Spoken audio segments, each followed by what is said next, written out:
मैं अभिषेक रावत, एक ऐसा नाम जो बरसों तक बिजनेस वर्ल्ड में चमकता रहा। लोग मेरे पापा को किंग ऑफ टेक्सटाइल कहते थे। हम दो भाई थे, मैं बड़ा।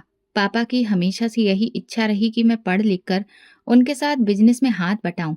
इसलिए मुझे इंटरनेशनल बिजनेस की पढ़ाई के लिए अमेरिका भेज दिया गया। उनके सपने बड़े थे और शायद उनके सपनों से ज्यादा मुझ पर भरोसा।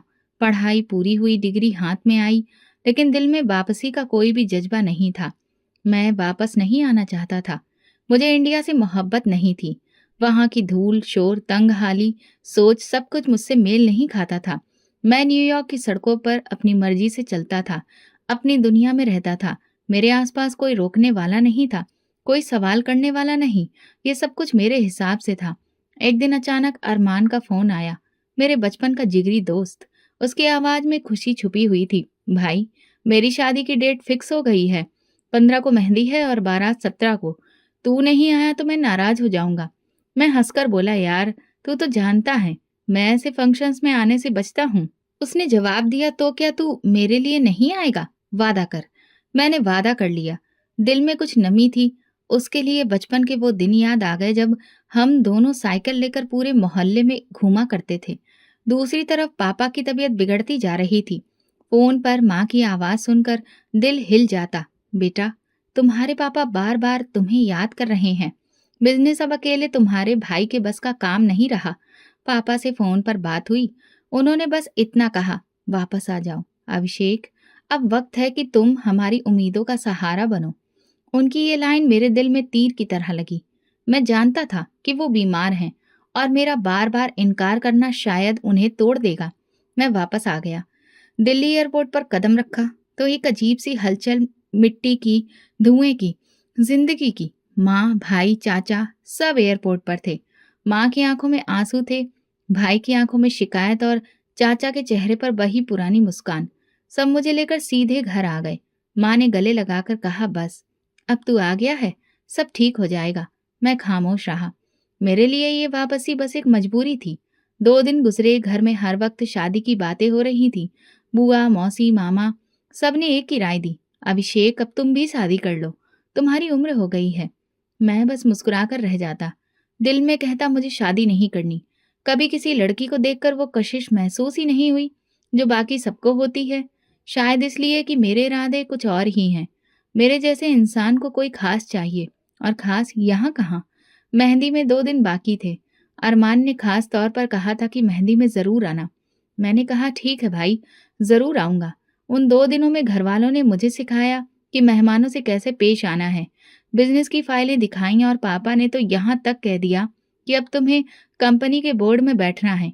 मैंने सब कुछ सुना, सिर हिलाया, लेकिन दिल अभी तक न्यूयॉर्क के उस स्टेडियम को ढूंढ रहा था। मेहंदी का दिन आया। दिन भर काम में रौनक रही। अरमान के फोन पर फोन आते रहे, आ रहे हो ना, लेट मत हो जाना। शाम होते ही मैं ड्रेसिंग रूम में गया और अपना फेवरेट कुर्ता निकाला, ब्रांडेड सफेद, जिस पर हल्का सा गोल्डन काम था। माँ ने दरवाजे से झांक कर कहा, कितना खूबसूरत लग रहा है मेरा बेटा। मैं हंसते हुए बोला, आपको तो मैं हर हालत में खूबसूरत लगता हूँ। ड्राइवर गाड़ी निकालकर गेट पर ले आया। मैं आईने में खुद को देखने लगा। बाल परफेक्ट, शूज पॉलिश किए हुए और खुशबू वैसी जो किसी खास मौके पर लगाई जाती है। जैसे ही गाड़ी से उतरा, फंक्शन हॉल के बाहर रोशनी की जगमग आंखों में लगी। सब लोग हंस रहे थे, हंसी मजाक चल रहा था। ढोल बज रहा था जिस पर लोग नाच रहे थे। मैंने सांस भरी और दिल में कहा, चलो देखते हैं आज का जश्न कैसा होता है। मैं हॉल में दाखिल हुआ, लेकिन अभी तक मुझे नहीं पता था कि मेरी जिंदगी में वो पल, वो लम्हा, आज का दिन सब कुछ बदल देने वाला है। हॉल में कदम रखते ही शोर और रोशनियों ने मेरा स्वागत किया। हर तरफ रंग बिखरे हुए थे, लोग शोर मचा रहे थे, कैमरामैन इधर उधर भाग रहा था। फंक्शन अपने चरम पर था। मैंने एक तरफ बैठने का सोचा। ज्यादा गपशप करना मेरे एटीट्यूड में नहीं था। वेटर ट्रे लेकर मेरे पास आया। मैंने ठंडा पानी पिया और नजर इधर उधर घूमने लगी। हर कोई व्यस्त था, खुश नजर आ रहा था। अरमान का छोटा भाई मेरे पास आया, भैया आप बैठे क्यों हैं, डांस करिए ना। मैंने मुस्कुराकर इनकार किया, यार मैं यहाँ सिर्फ तुम लोगों के लिए आया हूँ, मुझे नाचने का कोई शौक नहीं है। इसी दौरान मेरी नजर स्टेज की तरफ गई। अरमान और उसकी होने वाली पत्नी हंसते हुए बैठे थे। उनके साथ कुछ लड़कियां भी थीं, जो अपनी पारंपरिक कपड़ों में बहुत खुश और व्यस्त थीं। लेकिन एक चेहरा बाकी सबसे अलग था। वो खूबसूरत ग्रीन कलर के कपड़ों में बैठी थी। उसका अंदाज शालीन मगर आंखों में गहरी खामोशी। मैंने पहली बार उस लड़की को देखा तो कुछ लम्हों के लिए जैसे आसपास का सारा नजारा रुक सा गया। ये कौन है? मैंने खुद से सवाल किया। पहली बार किसी लड़की ने मेरा ध्यान इतनी गहराई से अपनी तरफ खींचा था। वो ना तो हंस रही थी ना किसी से ज्यादा बात कर रही थी, बस बैठी हुई थी, चुपचाप मगर सबके साथ। मैंने अपने फोन का कैमरा उसकी ओर मोड़कर उसकी तस्वीर लेने की कोशिश की, मगर फौरन ही खुद को रोका। ये तू क्या कर रहा है अभिषेक? मैंने खुद को टोका। मैंने नजर हटाई, पानी का घूंट लिया, लेकिन अगले ही लम्हे दोबारा उसे देखने लगा। डांस परफॉर्मेंस शुरू हुआ, ग्रुप स्टेज पर आया, शोर और ज्यादा बढ़ गया। लेकिन मेरा ध्यान उस शोर में भी सिर्फ उस चेहरे पर था। वो कभी कभी मुस्कुरा उठती, कुछ कहती और फिर नजरें झुका लेती। कोई खास बात नहीं कर रही थी, लेकिन हर अंदाज में खुददारी थी। अरमान मुझे देखकर स्टेज से नीचे आया, मेरे पास आकर बैठा। फंक्शन कैसा लग रहा है? जबरदस्त, सब कुछ परफेक्ट है, मैंने फॉर्मेलिटी से भरा जवाब दिया। उसने कहा, यार तुझे लेकर ही टेंशन थी, तू आया तो मुझे बहुत अच्छा लगा और अब मैं कुछ टेंशन से फ्री हूँ। फिर वो उठकर आगे बढ़ गया, मैं वहीं बैठा रहा। कुछ लम्हों के बाद वही लड़की स्टेज से उतरी। मुझे लगा जैसे मैं उठकर उसके रास्ते में आ जाऊं, शायद कोई बात हो जाए। मैं सच में ऐसे खड़ा हुआ कि वो मजबूरन मेरे सामने आई। उसने मेरी तरफ देखा, एक लम्हे को उसकी नजरें मेरी आंखों से टकराईं और फिर वो खामोशी से मेरे पास से गुजर गई। कोई एक्सप्रेशन नहीं, कोई मुस्कुराहट नहीं, कोई हैरत नहीं, बस चुपचाप गुजर गई, जैसे मैं वहां था ही नहीं। और मुझे न जाने क्यों बुरा लगा, जैसे मैं उससे कुछ उम्मीद कर बैठा था, लेकिन वो उम्मीद खत्म हो गई थी। मैंने खुद से कहा, ये सब इतना आसान नहीं है। शायद अभी भी मेरी नजरें उसकी तलाश में थीं। एक मौके पर वो किचन के पास से गुजरी तो अरमान की पत्नी ने उसे आवाज दी, साक्षी, पानी लाना जरा। साक्षी, मैंने दिल में नाम दोहराया। अब मैं जानता था कि उसका नाम क्या है। मेहंदी का फंक्शन खत्म होने को था। मैंने मौका देखकर अरमान को पकड़ा। वो भी गिफ्ट लेने के काम में व्यस्त था। अरमान, एक बात पूछनी है। वो लड़की वही जो तुम्हारी पत्नी के साथ बैठी थी, ग्रीन कलर के सूट में, उसका नाम साक्षी है ना? अरमान ने मुस्कुराकर कहा, हाँ, क्या हुआ? बस वैसे ही अच्छी दोस्त लग रही है। तुम्हारी पत्नी की पक्की दोस्त है। जितने हम दोनों दोस्त हैं उतने ही ये दोनों भी हैं। वो हंसा। अच्छा, कहाँ की है वो? मैंने अचानक से पूछ लिया। अरे बस दिल्ली की ही है। अभी तो बहुत सारा शादी का ही काम बाकी है यार। मैंने हाँ में सिर हिला दिया, लेकिन दिल में सवालों का तूफान था। मैंने खुद को रोका। ज्यादा कुरेदना खोदना फिलहाल ठीक नहीं लगा। मैं वापस अपनी जगह पर बैठ गया और काफी देर तक वहीं बैठा रहा। फंक्शन खत्म हुआ, लोग जाने लगे, लेकिन मेरे अंदर कुछ शोर हुआ था। साक्षी एक नाम, एक लम्हा, एक इनकार, जिसने मेरे दिमाग में जगह बना ली थी। मैं गाड़ी में बैठे बैठे ही सीट से टेक लगा ली। ड्राइवर ने आईना सीधा किया। मैंने कहा, बस चलो। गाड़ी चली, लेकिन मेरा मन वहीं पर रुका हुआ था, उसी लम्हे में, उसी चेहरे पर। मुझे नहीं पता था आगे क्या होने वाला है, लेकिन इतना जरूर जान गया था कि वो आम नहीं थी और शायद मैं उसके लिए तैयार नहीं था। अगले दिन मैं अरमान के घर गया। उसका कमरा अब भी वैसा ही था जैसा बचपन में हुआ करता था, बस थोड़ा सा ठीक ठाक कर दिया गया था। बेड पर बैठते ही मैंने बात शुरू की। यार वो साक्षी अजीब सी लड़की है। अरमान ने मुस्कुराकर मेरी ओर देखा। क्या मतलब अजीब? सीधी भी है और थोड़ा सा गुरूर वाली भी लगती है। तुम दोनों इतने करीबी हो, उसके बारे में कुछ तो जानते ही होगे। अरमान ने धीरे से कहा, हाँ जानता हूँ, बहुत कुछ जानता हूँ। उसने बैठक का दरवाजा बंद किया और आराम से सोफे पर टेक लगाई, जैसे सब कुछ सुनाने के लिए खुद को तैयार कर रहा हो। साक्षी दिल्ली के पुराने मोहल्ले में रहती है। उसका पिता जूते ठीक करते हैं, मोची है, लेकिन इज्जत से कमाता है। माँ का कुछ साल पहले देहांत हो गया। इकलौती बेटी है, सारा ध्यान बस उसी पर है। अरमान थोड़ा रुका, फिर बोला, वो अच्छी यूनिवर्सिटी में पढ़ रही थी, स्कॉलरशिप पर। उसका बचपन से ही किताबों से गहरा रिश्ता रहा है। मैंने नरमी से पूछा, और तुम्हारी पत्नी की दोस्त कैसे बनी? कॉलेज के जमाने की बात है। दोनों ने एक ही समय पर एडमिशन लिया था, साथ में प्रोजेक्ट किए और आज तक एक दूसरे के साए की तरह साथ हैं। साक्षी के अंदर खुददारी है और इसी बात ने उसे खास बनाया है। मैंने सिर हिलाया, मगर दिल में एक और ख्याल जन्म ले चुका था। मोची की बेटी और इतनी अकड़ वाली। ये सोच मेरे दिमाग में किसी कीड़े की तरह कुलबुलाने लगी। वापसी पर मैंने ड्राइवर को इशारा किया, मुझे एक पता मालूम करना है। मैंने एक खास आदमी के जरिए साक्षी का पता निकलवा लिया। सब कुछ मेरे पास आ चुका था, मोहल्ला, गली, घर का नंबर, सब कुछ। अगली सुबह मैंने ड्राइवर से कहा, गाड़ी निकालो। वो बिना पूछे चल पड़ा। हम जैसे लोग जब किसी जगह पहुंचना चाहते हैं तो रास्ते खुद ब खुद बन जाते हैं। वो सीधा एक तंग सी गली में गाड़ी लेकर गया और वहां रुक गया। चारों तरफ छोटे छोटे मकान, धूप में सेकते हुए लोग, छतों पर कपड़े फैले हुए थे। मैं गाड़ी से उतरा और एक खास दरवाजे पर जाकर दस्तक दी। काफी देर बाद दरवाजा खुला। सामने वही चेहरा, हैरत, उलझन और एक लम्हे के लिए खामोशी। आप? वो सिर्फ इतना ही बोली। मैंने खुद को संभालते हुए अच्छे अंदाज में कहा, अंदर आने के लिए नहीं कहेंगी? आपसे एक बात करनी है। वो आसपास देखते हुए बोली, पापा घर पर नहीं है, इसीलिए तो आया हूँ। जो बात करनी है सिर्फ आपसे करनी है। कुछ लम्हों की हैरत के बाद वो मुझे देखते हुए पीछे हटी। मैं अंदर दाखिल हुआ। छोटा सा कमरा, साफ सुथरा। एक तरफ स्टडी टेबल पर किताबें रखी थीं। दीवार पर कुछ धार्मिक बातें लिखी थीं। पंखा चल रहा था, मगर गर्मी महसूस हो रही थी। उसे बैठने का इशारा करके वो खुद खड़ी रही। मैंने सीधी बात शुरू की। अरमान ने बताया, आप पढ़ाई में बहुत अच्छी हैं, लेकिन आपके पापा एक मोची हैं। जाहिर है इतना खर्चे उठाने के लिए उनका आसान नहीं होता होगा। वो खामोश रही। मैंने अपनी जेब से एक सफ़ेद लिफाफा निकाला, मेज पर रखा। इसमें कुछ पैसे हैं, गिफ्ट समझ लीजिए। कोई शर्त नहीं है, कोई सवाल जवाब नहीं, बस मेरी तरफ से मदद है। वो ठीक से मेरी तरफ देखे बिना ही बोली, मुझे आपके पैसों की कोई ज़रूरत नहीं है। सच में, ये तो मैं बस अपने मन से दे रहा हूँ।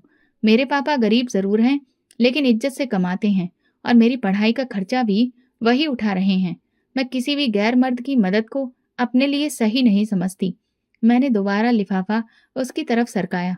सोच लीजिए, मैं एक बिजनेसमैन हूँ, किसी पर एहसान नहीं करता। इसे सिर्फ जान पहचान की शुरुआत समझ लीजिए। वो एक कदम पीछे हटी। मेहरबानी होगी, आप ये लिफाफा वापस लेकर यहाँ से चले जाएं। मैं अकेली हूँ और आपका यहाँ होना ठीक नहीं। मैं लम्हा भर के लिए उसे देखता रहा, फिर खामोशी से लिफाफा उठाया और दरवाजे की तरफ बढ़ा। वहां जाकर रुका। एक राय दूं? कभी कभी खुददारी जरूरत से बड़ी नहीं होनी चाहिए। वो बोली, नहीं, मुझे आपकी राय की जरूरत नहीं है। वो दरवाजा खोलकर खड़ी रही। मैं बाहर निकला, दरवाजा बंद हो गया। गाड़ी में बैठते ही मैंने शीशा ऊपर कर दिया। दरवाजे बंद हुए, लेकिन दिमाग के दरवाजे खुल गए। साक्षी के शब्द बार बार गूंज रहे थे। उसके इनकार ने मेरे अंदर वो सब कुछ छीन लिया था जो शायद बचपन से मेरे साथ था, हर किसी पर पूरी तरह से कंट्रोल करना। मैंने बिजनेस डील्स में बड़े बड़े फैसले किए थे। हर बार जीत सिर्फ मेरी होती थी, लेकिन आज एक तंग गली में रहने वाली लड़की ने मेरी हैसियत पर सवाल खड़ा कर दिया था। अगले दिन ऑफिस नहीं गया, बस एक कमरे में बैठकर बार बार वो मंजर सोचता रहा। तो वो समझती है कि मेरी कोई हैसियत नहीं, या ये सब उसका कोई नाटक है।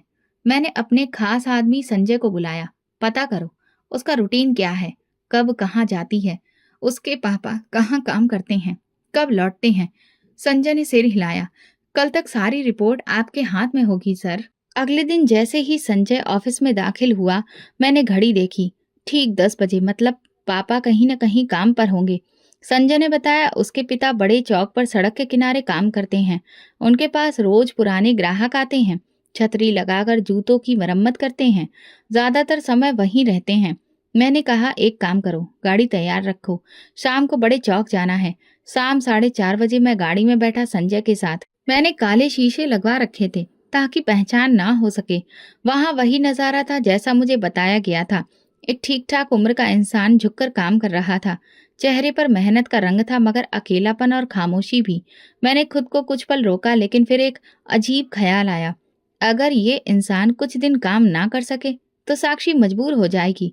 मैंने ड्राइवर से कहा, गाड़ी धीमी करो, जब वो सड़क पर आए हॉर्न दो। कुछ पल बाद वो वाकई उठा, शायद किसी ग्राहक से बात करने। जैसे ही वो सड़क के किनारे आया, ड्राइवर ने हल्का धक्का दिया। वो घबराकर पीछे हटा और अगले ही पल मेरी गाड़ी का बायां किनारा उसकी टांग से टकरा गया। धक्का हल्का सा था, मगर असर गहरा।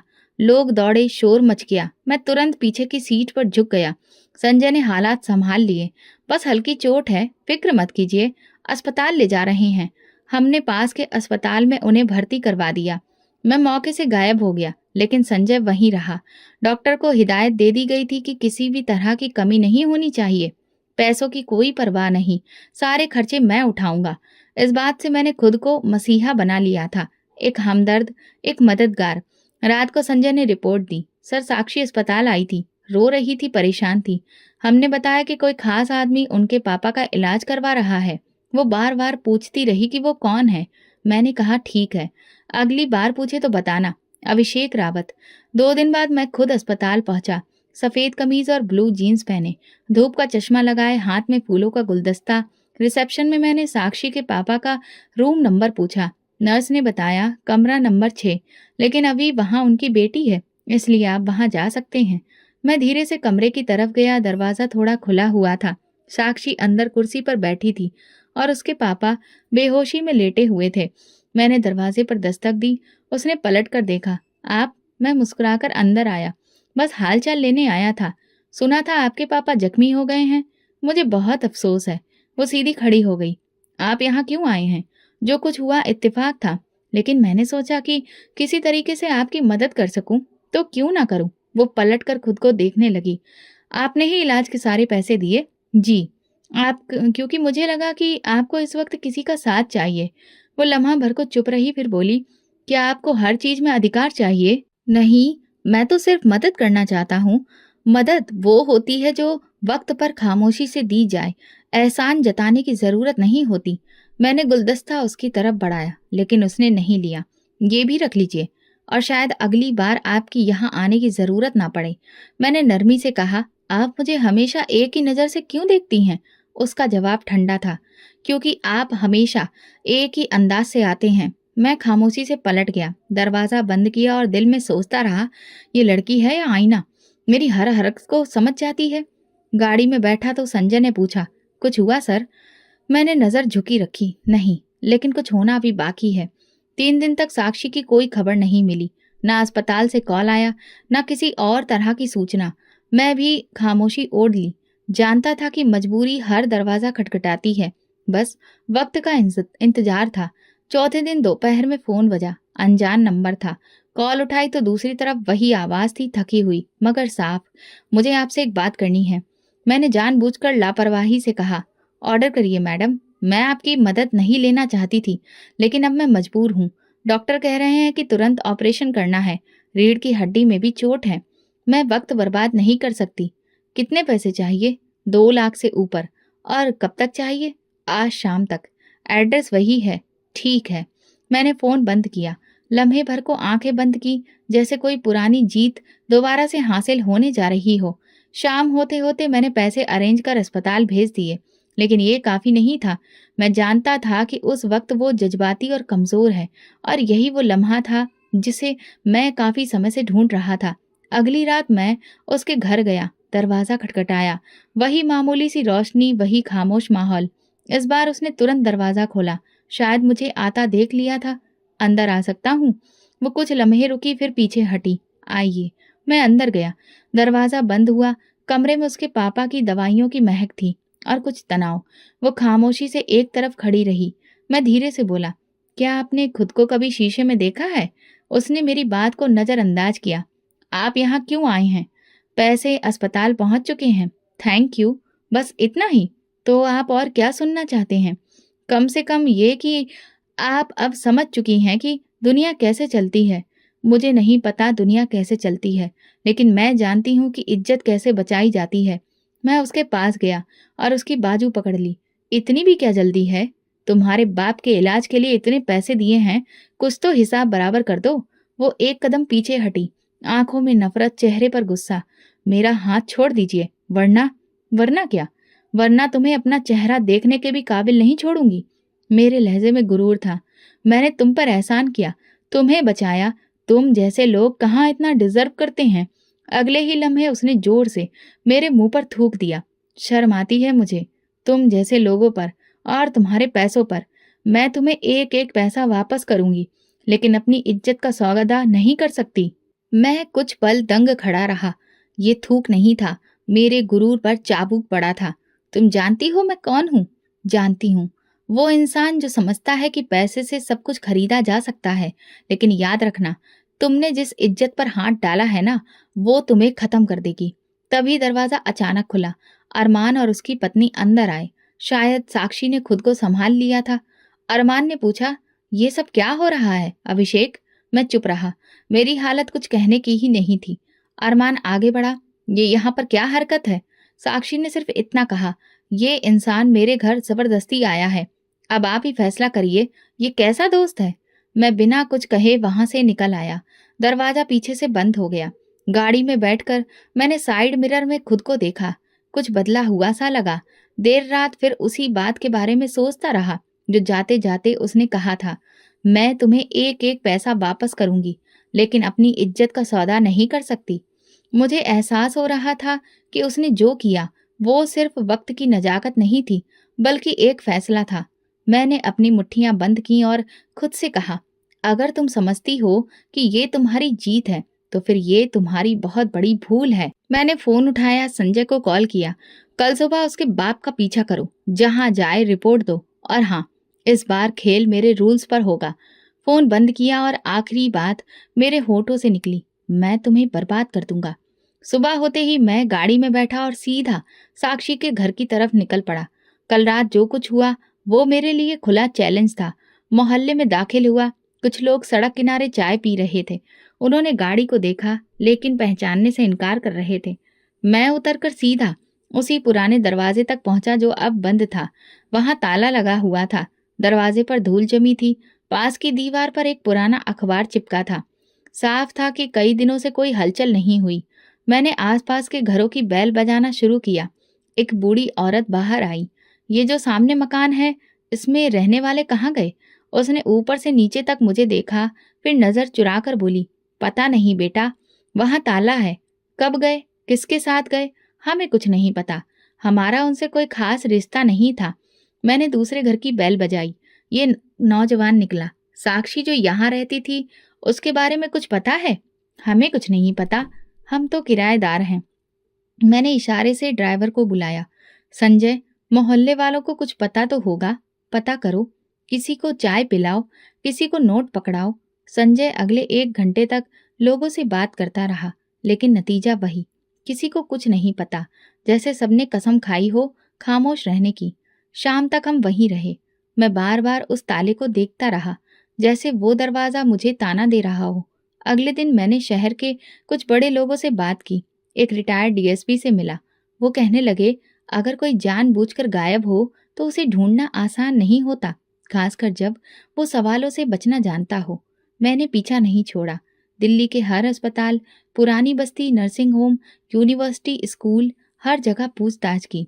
साक्षी की तस्वीर, उसके पापा का नाम, हर जगह दिया, लेकिन जवाब एक ही मिला, नहीं, हम ऐसे किसी को नहीं जानते। महीने गुजरते गए। मैंने दिल्ली, लखनऊ, हर बड़े शहर में अपने लोग भेजे, बस एक सुराग, एक पता, कुछ भी, लेकिन कुछ हाथ नहीं आया। एक दिन मेरे खास आदमी ने कहा, सर, हो सकता है वो देश छोड़कर चली गई हो। मैंने सिर झटक दिया, नहीं, ये उसके बस की बात नहीं है, और वो इस तरह भागने वालों में से नहीं है। मेरा जुनून बढ़ता जा रहा था। मीटिंग्स में मेरा ध्यान नहीं रहता। बिजनेस पार्टनर सवाल करते तो मैं बस हाँ या ना में जवाब देता। सब कुछ जैसे रुक गया था। एक दिन मैंने एक प्राइवेट डिटेक्टिव हायर किया जो पूरी तरह प्रोफेशनल था और पूरे देश में उसका नेटवर्क फैला था। उसने 1 महीने तक काम किया, फाइलों का अंबार दिखाया, लेकिन कुछ भी हाथ नहीं आया। अभिषेक सर, लड़की ने अगर नया पहचान पत्र बनवा लिया हो, पता बदल लिया हो और किसी नई पहचान के साथ रह रही हो, तो फिर उसका सुराग सिर्फ किस्मत से ही मिलेगा। मैं कुछ नहीं बोला, बस फाइल बंद की और खामोशी से खड़ा रहा। 2 साल गुजर गए। हाँ, 2 साल। हर महीना उम्मीद लेकर आता और खाली हाथ चला जाता। मेरे चेहरे पर वो भरोसा नहीं रहा था। कभी खुद को आईने में देखा तो वो अभिषेक रावत नजर नहीं आता, जो कभी किसी को इनकार की इजाजत नहीं देता था। घर वाले बार बार कहते, अब छोड़ दो ये सब, शादी कर लो, आगे बढ़ो। मैं बस इतना कहता, मैं किसी से बदला लिए बगैर नहीं रह सकता। वो नहीं मिली तो सुकून कैसे मिलेगा? कभी कभार सपने में उसका चेहरा दिखता, वही गुरूर, वही आंखें, वही बातें, मुझे आपके पैसों की ज़रूरत नहीं। मोहल्ले के लोग, ऑफिस के एम्प्लॉय सब जान चुके थे कि अभिषेक अब पहले वाला नहीं रहा। कुछ टूट चुका था। 2 साल बाद मैंने अपने सारे एजेंट को वापस बुला लिया, फाइलें बंद कर दी, रिपोर्ट जला दी। 2 साल हो चुके थे, लेकिन मेरे अंदर की आग ठंडी नहीं हुई थी। लोग समझते थे मैं भूल चुका हूँ, लेकिन मैं हर रोज उसे हर कोने में आंखों में लिए सोता और हर सुबह इस खालीपन से जागता। ऑफिस की कुर्सी पर बैठा रहता। घंटे गुजर जाते मगर कोई फाइल खोलने का दिल नहीं करता। बिजनेस अब पूरी तरह से मेरे छोटे भाई के कंट्रोल में जा चुका था। वो सुबह दफ्तर आता और शाम को वापस चला जाता। मैं बस मौजूद था, जैसे खाली। एक दिन नाश्ता करते हुए माँ ने बात छेड़ी। अभिषेक, एक रिश्ता आया है। बहुत अच्छे लोग हैं, इज्जतदार कारोबारी घराना है, लड़की पढ़ी लिखी है। मैंने मुंह में निवाला लिए बिना जवाब दिया। मन ही मन कहा शादी नहीं करना चाहता। पापा ने अखबार एक तरफ रखकर कहा, ये बात तुम पिछले 2 साल से कह रहे हो, वजह क्या है? बस दिल नहीं चाहता। ये जवाब नहीं है। तुम्हारी उम्र निकलती जा रही है। भाई से छोटे होकर वो पहले शादी कर लेगा तो लोग क्या कहेंगे? मैंने कहा, लोगों ने पहले भी क्या कहा है जो अब कहने से फर्क पड़ेगा? माँ चुप हो गई और पापा ने दोबारा अखबार उठा लिया। बात वहीं खत्म हो गई, लेकिन वो खामोशी मुझे भीतर तक गिराने लगी। उसी रात मैं छत पर जाकर देर तक बैठा रहा।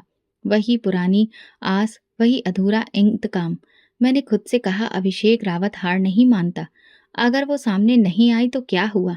वक्त बदलता है और वक्त हर दरवाजा खोल देता है। अगले दिन मैंने संजय को बुलाया। एक बार फिर से तलाश शुरू करो। मीडिया, पुलिस, यूनिवर्सिटी, रिकॉर्ड, जो मुमकिन है करो। संजय ने धीरे से कहा, साहब हमने सब कुछ आजमा लिया है, कुछ भी नहीं बचा। तुमने कोशिश छोड़ी, मैंने अभी नहीं छोड़ी। उसने झुककर कहा, ठीक है, एक बार फिर कोशिश करते हैं। मैंने बिजनेस पर कम ध्यान देना शुरू कर दिया। ऑफिस का स्टाफ जान चुका था कि मैं दोबारा इस पुरानी लहर में डूब चुका हूँ। कुछ लोग मुझसे हमदर्दी करते थे, कुछ परेशान हो चुके थे। शाम को जब मैं घर आता, माँ वही पुराना सवाल लेकर आ जाती, अब तो वक्त आ गया है, अब तो कर लो शादी। मैं बस एक ही जवाब देता, माँ मैं किसी औरत को इज्जत दे ही नहीं सकता। फिर एक दिन छोटा भाई मेरे कमरे में आया, हाथ में चाय का कप था। भैया, सब लोग आपके व्यवहार से परेशान हैं। 2 साल हो गए, जिंदगी नहीं रुकी, तो आप क्यों रुक गए हो? क्योंकि मेरा हिसाब बाकी है, किसी से जिसने मुझे मेरे वजूद से हिला दिया। वो चुपचाप चाय का कप मेज पर रखकर बाहर निकल गया। शायद वो भी समझ चुका था कि अब बहस का कोई मतलब नहीं। उन्हीं दिनों मैंने खुद को लोगों से बिल्कुल काट लिया। सोशल मीडिया डिलीट, दोस्तों से बात खत्म, सिर्फ पुराने नोट्स, साक्षी की तस्वीर और वो शब्द जिन्हें मैं कभी निकाल नहीं पाया। एक दिन ऑफिस में बैठा था, अकाउंट्स टीम का हेड आया। सर, ऑफिस ऑडिटर की टीम अगले हफ्ते आ रही है। मैंने कहा, उन्हें मेरे छोटे भाई के साथ जो भी शेयर करना है कर लें। सर, कुछ रिकॉर्ड्स आपके साइन के बिना पूरे नहीं होंगे। मैंने फाइल उठाई, साइन किया और वापस लेते हुए कहा, बाकी काम छोटे के साथ ही तय करो। उसी दिन शाम को संजय वापस आया, हाथ में कुछ कागज थे। सर, कुछ जानकारी मिली है। एक औरत है जिसकी पहचान अभी ठीक से नहीं हुई, लेकिन यूपीएससी की टॉप लिस्ट में शामिल हुई थी 2 साल पहले। एड्रेस तो थोड़ा पता चला है, लेकिन तस्वीर अभी तक नहीं मिली। नाम क्या है? साक्षी। मैं कुर्सी से सीधा होकर बैठ गया। पूरी तसल्ली कर लो, अगर वही है तो मुझे जल्दी खबर दो। उसी पल मेरे शरीर में एक बार फिर बिजली दौड़ गई, जैसे खाली वजूद में कुछ पलटा हो। रात को देर तक नींद नहीं आई। वो नाम, वो पहचान, अब अगर वो सामने आए तो मैं उसे बता दूंगा अभिषेक रावत को इनकार करने की कीमत क्या होती है। अगले दिन दोपहर के समय ऑफिस में बैठा था, कुछ रिपोर्ट्स देख रहा था जब सिक्योरिटी गार्ड भागता हुआ अंदर आया। साहब, पुलिस की गाड़ी आई है बाहर। मैं चौंक कर उठ गया। पुलिस? क्यों? वही तो हम भी पूछ रहे हैं, अंदर आना चाह रहे हैं। मैं कुर्सी से उठा और बाहर निकलने ही वाला था कि रिसेप्शन से कॉल आई। सर, एक लेडी ऑफिसर आई है, उनके साथ में 3 सिपाही हैं और वो कह रही हैं कि आपसे तुरंत बात करनी है। नाम बताया? जी सर, साक्षी। मेरी आंखें कुछ लम्हों के लिए जम गईं। दरवाज़ा खुला, मैं अपने आप बाहर की तरफ बढ़ गया। ऑफिस के रास्ते में सिपाहियों के जूतों की ठक ठक आवाज़ गूंज रही थी। सब लोग एक तरफ हो चुके थे। कुछ नज़रों में हैरानी थी, कुछ में डर, लेकिन मैं खुद शॉक्ड हो रहा था। सामने वही चेहरा जो बरसों पहले मेरी आंखों में चिपक गया था। वही चेहरा पूरे अधिकार और कॉन्फिडेंस के साथ मेरे सामने खड़ा था। सिर पर असिस्टेंट कमिश्नर की टोपी, हाथ में गिरफ्तारी के ऑर्डर और आंखों में वही पुरानी शिद्दत। अभिषेक रावत, मैं असिस्टेंट कमिश्नर साक्षी आपके खिलाफ करप्शन, टैक्स चोरी और पब्लिक फंड्स में घपला करने के इल्जाम के तहत गिरफ्तारी के ऑर्डर लेकर आई हूँ। मैं हंसकर बोला, तुम तो मेरे ऑफिस में हो और मुझे ही गिरफ्तार करोगी? जी हाँ, कानून के तहत मेरे पास पूरा अधिकार है और आपके खिलाफ सबूत भी। मैंने हाथ पीछे बांधते हुए हंसी छुपाई। तो तुमने पूरे 2 साल तक ये मंसूबा बनाया? 2 साल मैंने मेहनत की, मुकाबला किया और वो मुकाम हासिल किया जिसके बाद तुम जैसे लोगों को कानून के नीचे लाया जा सके। मेरे आसपास सिपाही डेरा जमा चुके थे। मैं जानता था कि अब बहस करना बेकार है। मैं चुपचाप आगे बढ़ा और कहा, चलो देखते हैं तुम्हारा ये खेल कहाँ तक जाता है। पुलिस की गाड़ी में बैठते हुए मैंने शीशे बाहर देखा। मेरे स्टाफ के लोग सर झुकाकर खड़े थे। कुछ चेहरों पर नरमी थी, कुछ सुकून में। शायद सबको यकीन हो चुका था कि मैं वैसा अभिषेक रावत नहीं रहा। थाने ले जाकर मुझसे सारा सामान ले लिया गया। फोन, घड़ी, बटुआ सब कुछ एक थैली में बंद कर दिया गया। एक कमरे में बैठाया गया जहां मेरे बराबर की कुर्सी पर साक्षी खुद बैठ गई। एक फाइल खोली और धीरे से कहा, अभिषेक रावत, तुम्हें पता है तुमने पिछले 7 साल में कितना टैक्स छुपाया? मैंने जो कमाया वो मेरी मेहनत से था। मेहनत? जाली इनवॉइसेस, मनी लॉन्ड्रिंग, बेनामी अकाउंट से ही तुम्हारी मेहनत है? मैं रुका। ये सब झूठ है।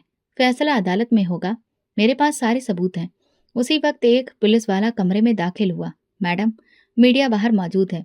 पूछ रहे हैं कोई बयान देना है? साक्षी ने कहा, नहीं। केस की पूरी रिपोर्ट कल अदालत में जाएगी। फिर मेरी तरफ देखकर बोली, तुम समझते हो कि तुम्हें कोई पकड़ नहीं सकता? अब तुम देखोगे कानून कैसे काम करता है। शाम तक मुझे हवालात में रखा गया। कोई खास सुविधा नहीं। मैं एक बेंच पर बैठा रहा और लगातार सोचता रहा कि ये सब कब और कैसे पलटा। सुबह मुझे अदालत ले जाया गया। पुलिस वैन में बैठा मैं खिड़की से बाहर झांक रहा था।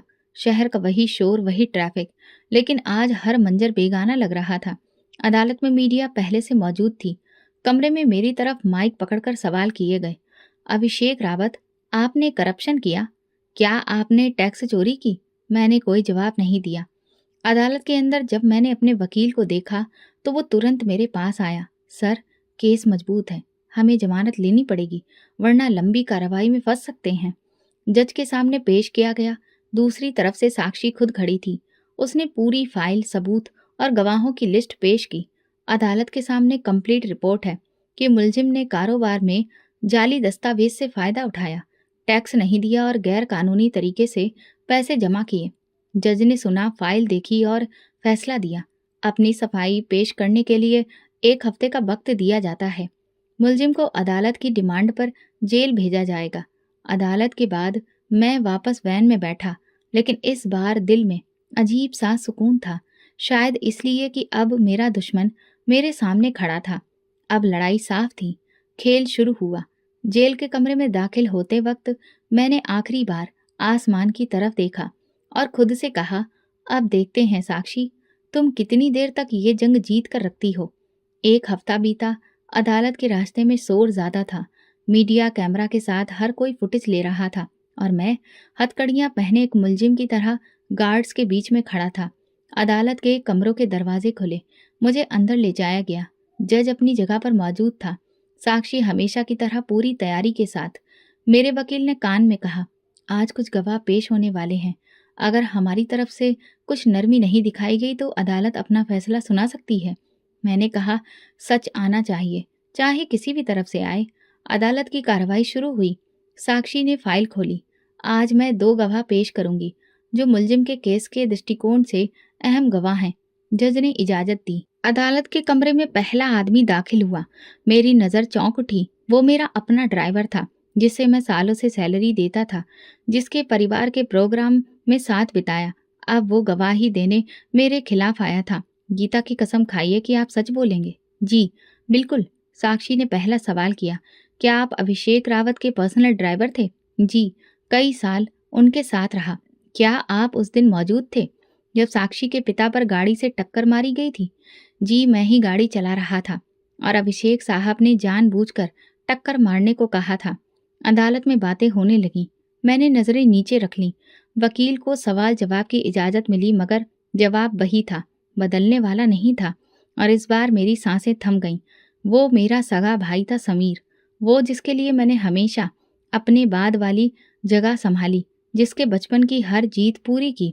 अब वो मेरे खिलाफ खड़ा था। समीर रावत, आप मुलजिम के भाई हैं? जी, सगा भाई हूँ। क्या आपको अपने भाई के कारोबार में पैसों के लेन देन में कभी कुछ शक हुआ? जी हाँ, मेरे सामने फेक इनवॉइसेस पर साइन होते थे। मैंने बीच में रोका, लेकिन उसने मेरी बात को अहमियत नहीं दी। आप ये बात अदालत में सबूत के साथ कह सकते हैं कि अभिषेक रावत ने जानबूझकर करप्शन किया? जी, और मैं इस बात का सबूत देता हूँ। मेरे पास वो ईमेल और फाइल मौजूद है जिनमें सारी रिकॉर्डिंग्स हैं। मैं कराह उठा। समीर की आंखों में कोई पछतावा नहीं था। शायद उसके लिए इंसाफ का साथ था, या शायद कुछ और जिसे मैं उस लम्हे समझ नहीं पाया। जज ने कार्रवाई रोकी और कहा, सारे गवाह, सबूत, फाइल और बयानों को मद्देनजर रखते हुए, सारी दलीलों को सुनते हुए ये कार्रवाई पूरी हुई। मुलजिम को 1 हफ्ते के लिए अगली तारीख दी जाती है ताकि वो अपनी सफाई पेश कर सके। मुझे दोबारा हथकड़ियां पहनाई गईं। जैसे ही अदालत से बाहर निकला, मीडिया ने एक बार फिर मुझे घेर लिया। अभिषेक जी, आप अपने भाई की गवाही पर क्या कुछ कहेंगे? क्या ये खानदान की बगावत है या फिर सच्चाई का साथ? मैं चुप रहा। रात को जेल की कोठरी में बैठे मैंने अपने वकील से पूछा, ये सब कब तैयार हुआ? समीर को किसने बनाया? वकील ने थके हुए लहजे में कहा, सबूत इतने सच्चे थे कि उसके पास कोई दूसरा रास्ता नहीं था। अदालत में अगर वो चुप रहता तो खुद भी इस जुर्म में शामिल माना जाता। मैंने ठंडी सांस भरी। वो मेरा भाई था और इंसाफ का साथ भी देता रहा। मेरी नज़र दीवार पर लगी धुंधली लाइट पर थी। मुझे लगा जैसे सब कुछ मेरा नहीं रहा। वो खानदान, वो घर, वो ऑफिस, जहाँ हर इंसान मेरी मर्जी से चला करता था, आज हर एक मेरे खिलाफ खड़ा था। मैंने खुद से कहा, जो कुछ बनाया सब गिर चुका है। 1 हफ्ता बीत चुका था। अब अदालत में आखिरी दिन था। फैसला सुनाया जाना था। साक्षी जज के बाईं तरफ खड़ी थी, अपनी यूनिफॉर्म में फाइल के साथ। मेरा वकील मेरे पहलू में बैठा था, मगर इस बार वो भी समझ चुका था कि बचाव की कोई गुंजाइश नहीं रही। जज ने फाइल बांधी, चश्मा उतारा और ठहरे हुए लहजे में कहा, अभिषेक रावत, सारे सबूत, दस्तावेज, गवाहों और बयानों पर अदालत ने रोशनी डाली है और अब हम इस नतीजे पर पहुंचे हैं कि आपके खिलाफ संगीन जुर्म साबित हो चुका है। अदालत आपको 6 साल कैद और 2 लाख रुपए जमानत की सजा सुनाती है। अदालत में गहरी खामोशी छा गई। मैंने कुछ भी नहीं कहा, ना कोई अपील की, बस सर झुका लिया। शायद इसलिए कि अब लड़ने के लिए कुछ बचा ही नहीं था। वापस हथकड़ी पहनी गई। अदालत के बाहर आज मीडिया की भीड़ कम थी। शायद लोग मेरे अंजाम को समझ चुके थे। पुलिस वैन में बैठते वक्त मैंने आखिरी बार साक्षी को देखा। वो अभी भी अपनी जगह पर खड़ी थी, निगाहों में वही सख्ती, मगर अब नफरत नहीं, बस एक बेरंग सा सुकून था। जेल में वापसी का सफर खामोश था। वैन के अंदर सिर्फ 2 लोग थे, मैं और एक सिपाही। वो बार बार मुझे देखता रहा, जैसे सोच रहा हो, यही है वो अभिषेक रावत जिसकी चर्चा सुनी थी। कोठरी वही पुरानी थी, वही दीवारें, वही छत, वही रोशनी की टूटी किरण। लेकिन आज का दिन कुछ अलग था। आज मेरे खिलाफ फैसला हुआ था, मगर दिल में अजीब सा हल्कापन था, जैसे जो अंदर बरसों से जल रहा था वो बुझने लगा हो। देर रात नींद नहीं आई। मैं बैठा रहा और दीवार पर छाया देखता रहा। फिर सब कुछ याद आने लगा।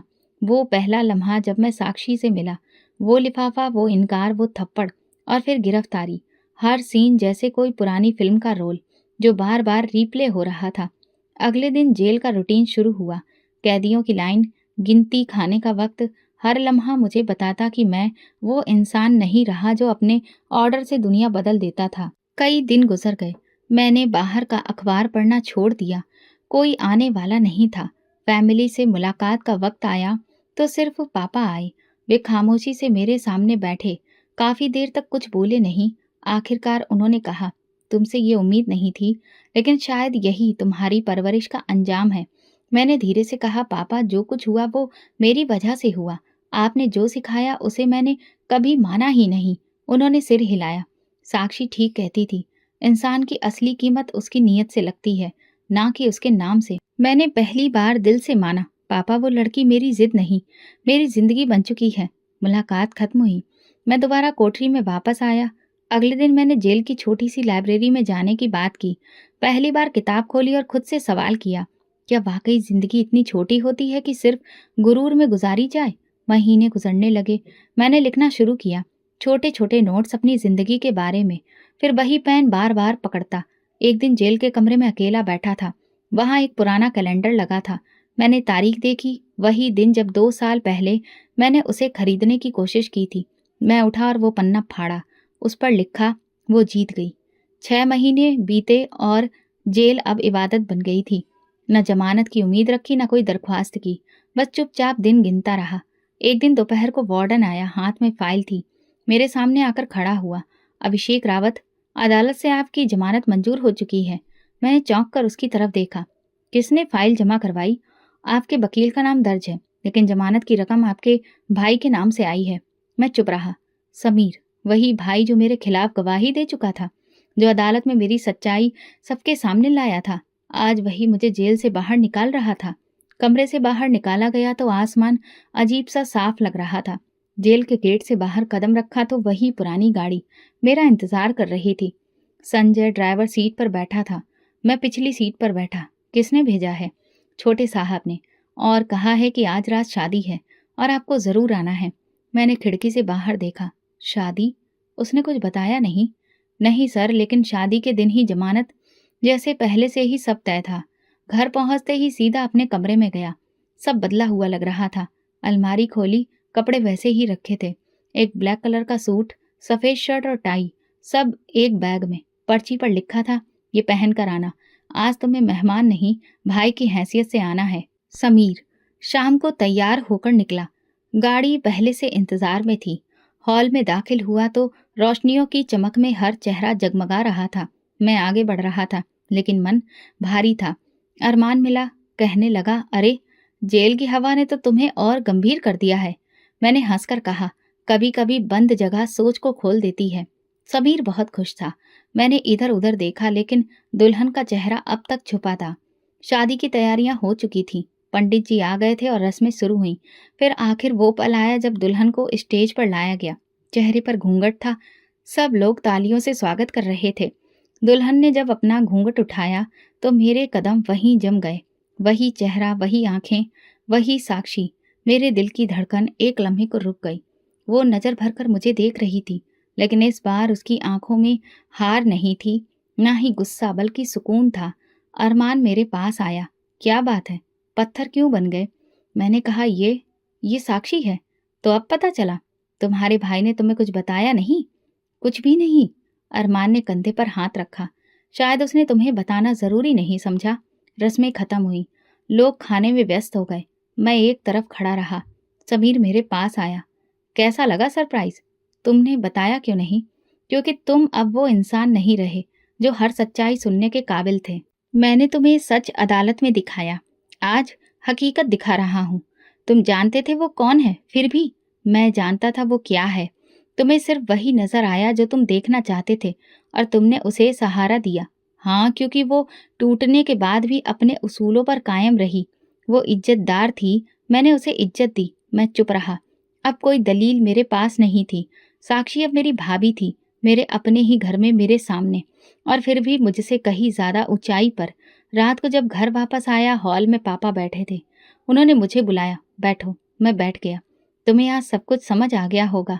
हमने तुम्हें कभी अकेला नहीं छोड़ा, तुम्हारे भाई ने भी नहीं, लेकिन इज्जत वो खुद हासिल करनी पड़ती है, और वो साक्षी ने हासिल की, तुमसे छीन कर नहीं, तुम्हारे बिना मांगे। मैंने कहा, पापा मैं शर्मिंदा हूँ। बस यही शर्मिंदगी तो मुझे अच्छा इंसान बनाए, यही प्रार्थना है। रात के आखिरी पहर में मैं अपने कमरे में अकेला बैठा था। साक्षी की वो नजर बार बार याद आ रही थी, वो खामोश जीत जो शब्दों के बिना थी। मैंने एक डायरी निकाली और उस पर लिखा, मुझे सजा अदालत ने दी, लेकिन सबक जिंदगी ने। मैंने वो घर छोड़ दिया जिसमें मेरा बचपन गुजरा, वो कमरा जिसमें कभी सपने पाले थे। माँ रोती रही, पर मैं अब वहां नहीं रह सकता था। शहर के कोने में 2 कमरों का फ्लैट ले लिया। ना कोई नौकर, ना कोई ड्राइवर।